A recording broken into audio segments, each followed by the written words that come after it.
గురువుగారు, దాత విధాత ఈ శబ్దాల అర్థం ఏమిటి?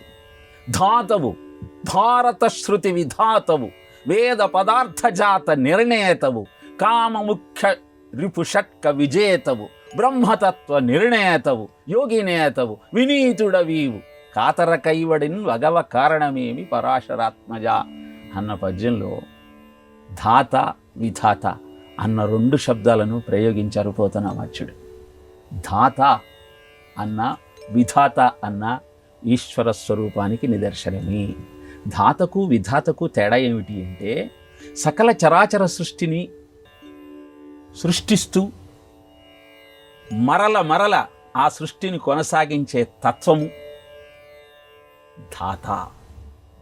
ఇక ప్రారబ్ధ సంచిత ఆగామి ఈ మూడు కర్మలను ఆయా జన్మలలో ఆ జీవులు ఆచరిస్తున్నప్పుడు వాటన్నింటినీ గణించి గుణించి తదనుగుణమైనటువంటి కర్మ ఫలాలను వారికి అందించే జన్మను ప్రసాదించే తత్వము విధాత. ధాత విధాత ఈ రెండు ఆ ఈశ్వరుని యొక్క రెండు స్వరూపాలే.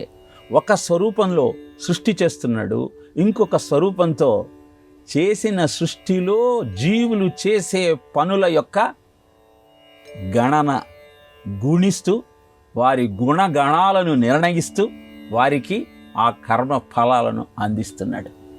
కనుక ధాత విధాత అద్భుతమైన సాహిత్యాన్ని సృష్టించిన వ్యాసుడు భారతంలో పంచమ వేదంగా చెప్పబడిన గ్రంథంలో ఆయా కర్మల ఆచరణ వల్ల వచ్చే ఫలితాలు, ఆచరించిన ధర్మాలు అన్నింటినీ విశదీకరించాడు. కనుకనే ధాతవు భారత శృతి విధాతవు అంటూ ధాత విధాత అన్న శబ్దాలతో ఆ వేదవ్యాసుడిని కీర్తించాడు నారద మహర్షి.